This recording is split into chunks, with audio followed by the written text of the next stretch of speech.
Exciting గా ఉంది. అంటే మంగళగిరిలో కాబట్టి మేబీ ఆ కిక్ కొంచెం ఇంకా బాగుంది. అండ్ ప్రజలు స్పందన చూస్తే కూడా 2 సార్లు ఇక్కడ వైఎస్ఆర్సీపీ జెండానే ఎగిరింది. ముచ్చటగా 3వసారి కూడా లావణ్య గారిని గెలిపించి ఈ మంగళగిరి అడ్డాపై ముచ్చటగా 3వసారి వైసీపీ జెండానే ఎగురుతుంది అన్నది ఇవాళ ఇక్కడ ప్రజల స్పందన చూసాక అర్థమైందండి. నాకు తెలిసింది చెప్తానా, అంటే అప్పుడు ఆళ్ల రామకృష్ణారెడ్డి అని అనుకుంటా ఇక్కడ ఆ రామకృష్ణ అన్న మీద గెలవలేక ఎమ్మెల్సీ అయ్యి తర్వాత మంత్రి పదవి తీసుకున్నారు. అది అందరికీ తెలిసిన విషయమే, నాకే కాదు.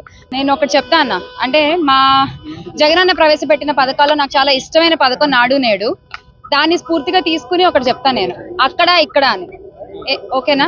నాకున్న జ్ఞానంతో నాకు తెలిసిన దాంతో మాట్లాడుతున్నటువంటివి ఇవి. అక్కడ స్కాములు, ఇక్కడ స్కీములు, అక్కడ దాచుకోవడం, ఇక్కడ ప్రజలకి పంచి పెట్టడం.